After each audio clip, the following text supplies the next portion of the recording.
Our top story tonight on Gravitas is about the Israeli Prime Minister Benjamin Netanyahu. He is under intense pressure. He is putting his position as Prime Minister at risk by trying to seal the Gaza ceasefire deal. After months of saying no to ceasefire, Netanyahu is finally close to sealing the deal, and in doing so is at war with his own government. In fact, just a short while back, Israel's Security Cabinet approved a Gaza ceasefire and hostage release agreement. This follows last-minute conflicts with Hamas, delaying the vote by a day. Now, with disputes resolved and the Cabinet's green light, a ceasefire in Gaza is one step closer. Or is it? Can this ceasefire deal endure the internal politics of the Israeli government? That is the big question at hand. You see, while the Security Cabinet has shown support, a government meeting is still needed for the final approval, and that meeting is supposed to take place later tonight. What happens when the deal doesn't pass government approval? We know now for sure that Netanyahu is facing a predicament within his own ranks. Let's just break it down for you. On Thursday, when the Security Cabinet was originally scheduled to vote, Netanyahu's office quickly accused Hamas of jeopardizing the latest ceasefire deal. This postponement created a bit of a crisis, making the celebrations surrounding the announcement of a ceasefire after 15 months of fighting seem premature. And then by Thursday evening, more questions over the future of the deal emerged. Itamar Ben-Gvir, Netanyahu's hardline national security minister, in fact announced that he would quit the government if it ratified the ceasefire deal in Gaza. He claimed that it would, quote-unquote, erase the achievements of the war, as it would mean release of Hamas and ceding of territory in Gaza. And this came as a blow to Netanyahu. You see, Netanyahu, who has been so keen to hold on to power as Prime Minister, is heavily dependent on the far-right elements of Israeli political class for his survival. If Ben-Gvir quits, he puts Netanyahu's government in jeopardy. But Ben-Gvir is not the only one who has a problem with the Gaza deal. Israeli Finance Minister Bezalel Smotrich has also expressed conditional support for the hostage deal. Smotrich has threatened that his party would leave the government if it did not receive assurances in advance that the IDF would resume its military operations in Gaza. It's not clear if Smotrich would merely leave the government or actively attempt to topple it. But as it stands right now, there are two political irritants for Netanyahu inside his cabinet, and they are Ben-Gvir and Bezalel Smotrich. The men bring with them votes which allegedly shore up support for Netanyahu in the 120-seat Israeli parliament. Ben-Gvir's party commands 6 votes, while Finance Minister Smotrich's team is 7 strong. Neither of the men, by the way, are fans of ending the war in Gaza. They view a ceasefire and hostage deal as a sort of surrender to Hamas. Each has threatened to quit the government if it goes ahead. Ben-Gvir has even boasted of scuttling previous negotiations with such tactics. On Thursday night, local time, Ben-Gvir held a press conference where he reiterated that he would leave Netanyahu's coalition if a ceasefire went ahead. And with such opposition within the Israeli government, what hope is there for a ceasefire deal, really? If Netanyahu, also facing pressure from the US and mediators, pushes for the deal despite opposition, would risk his own post as Prime Minister? You see, alienating right-wing politicians who could hold the key to his ongoing hold on the Prime Minister post might not have immediate consequences, but would seriously jeopardize him the next time there is an election. Ben-Gvir and Smotrich, along with other like-minded Israeli leaders, believe the relentless bombardment of Gaza needs to continue. In their view, that is the only way to, quote-unquote, crush Hamas. And they are ready to risk the lives of Israeli hostages, it seems, who are still in Hamas's captivity. Remember, 33 hostages are slated to be released by Hamas in the first phase of the proposed ceasefire. In total, there are reportedly 98 hostages still in Gaza. Some investigations by the Israel Defense Forces reportedly have suggested that some of the Israeli hostages who have been killed in the war so far have died as a result of the Israeli operation, either by falling victim to Israel's own strikes or potentially being killed by Hamas in retaliation for IDF missiles being launched close to their strongholds. The calculation that Netanyahu needs to do right now, basically, is to see if this is a price he is willing to pay to appease those who prop him up. And that is a calculation that will likely continue late into tonight. Meanwhile, the clock is ticking on the deal, if any, to come into force on Sunday. We now shift our focus to Pakistan, where it's been quite a day for Imran Khan and his wife Bushra Bibi. After delaying the verdict thrice, a Pakistani court finally convicted former Prime Minister Imran Khan and his wife Bushra Bibi in a landmark corruption case. Both were held guilty in the $231 million Al-Qadir Trust case. The court sentenced Khan to 14 years in jail, while his wife Bushra Bibi was given a 7-year prison term. Khan is languishing in jail since August 2023, remember. He is charged with around 200 cases, but his party claims the latest conviction is being used to pressure him into stepping back from politics. The case relates to accusations that both Imran Khan and Bushra Bibi facilitated illicit transfer of funds. These funds were reportedly intended for the state of Pakistan, but deposited into an account designated for land payments identified by the UK during the previous PTI government.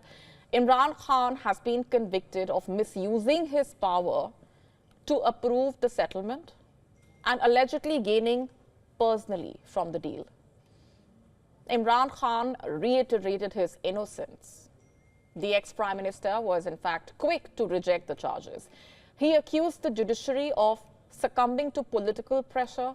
In a statement by his party, Pakistan Tehreek-e-Insaf, quoting Khan, said, "The verdict has tarnished the reputation of the judiciary. In this case, neither I benefited nor did the government suffer any loss. A dictator is behind all of this.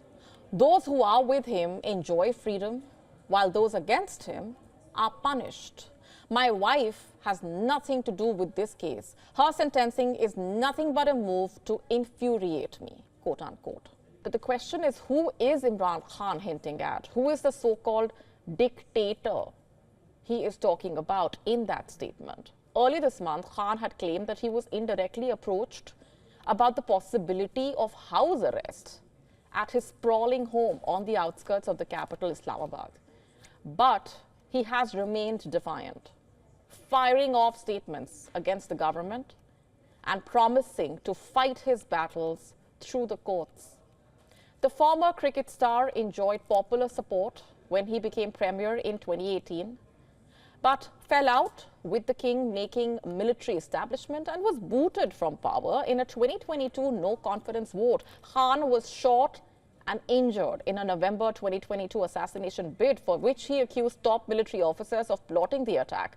This, analysts believe, amounted to crossing the red line in a country ruled by generals in a way for decades.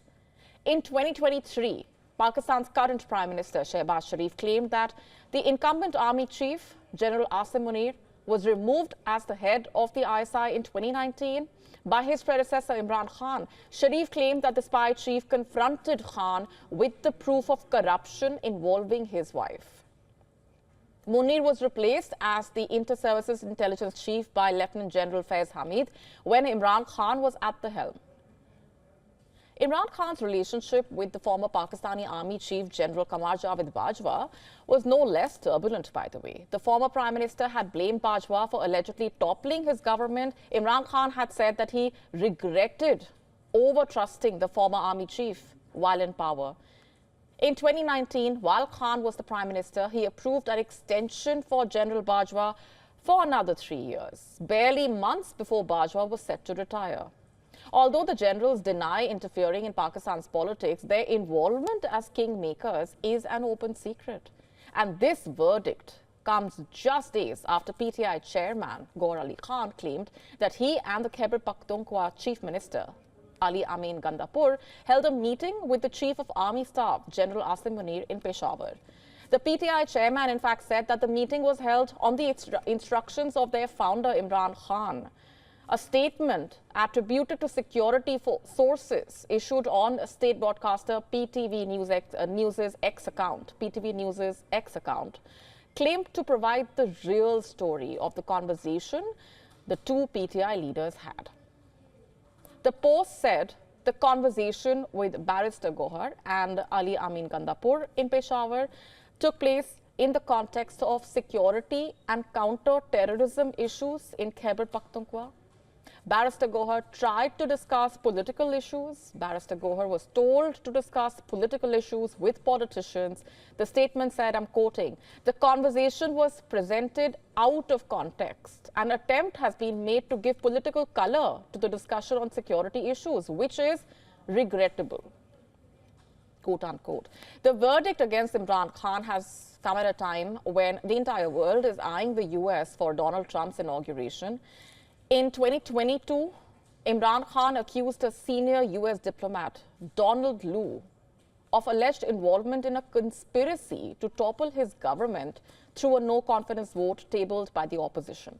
Khan claimed that Donald Lu warned the Pakistani envoy to the US that there would be implications if Khan survived the no-trust vote. Trump, who is in fact has in his first term criticized Pakistan for providing nothing but lies and deceit, later developed a rapport with Khan when he was Pakistan's Prime Minister from 2018 to 2022. The two first met in Washington in July 2019 and again in Davos in January 2020, where Trump called Khan a very good friend. So the question remains, does this verdict mean it is the end of the road for Imran Khan, as he stares at 14 years in prison, or can he hope for a miracle? His party, for that matter, has said it will appeal in a higher court against the verdict. Not just that, Pakistan's politics frequently witnesses leaders return to high office after serving time in jail. And as a former national cricket captain, Khan has delivered victory in the face of seemingly impossible odds before. He was voted in by millions of Pakistanis who grew up watching him play cricket, where he excelled as an all-rounder and led the country to a World Cup victory. Often described as impulsive and brash, Khan still trades on the charismatic persona he crafted on the pitch. The former cricketer once said in a TV interview that he will fight till the very last ball. After months of speculation about his political ambitions, Mark Carney has joined the race to succeed the Canadian Prime Minister Justin Trudeau. The former Bank of Canada and Bank of England governor has announced his run for leader of Canada's governing Liberal Party. Carney formally launched his bid in his hometown of Edmonton. He said he is doing this because Canada is the best country in the world, but it could still be even better.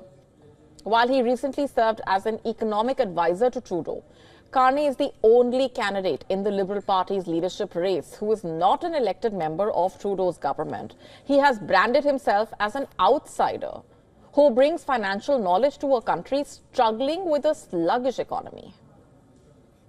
Yes, Canada needs change, but not just any change. We need change that works for people, and we've never needed it more. So if you remember one thing from what I say today, remember this. I am going to be completely focused on getting our economy back on track.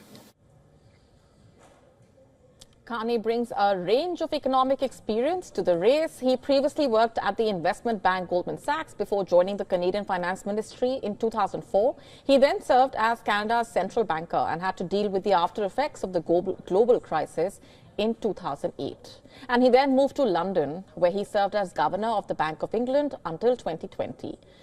During his tenure, he led efforts to support the UK economy through Brexit. He was then appointed the UN Special Envoy for Climate Change.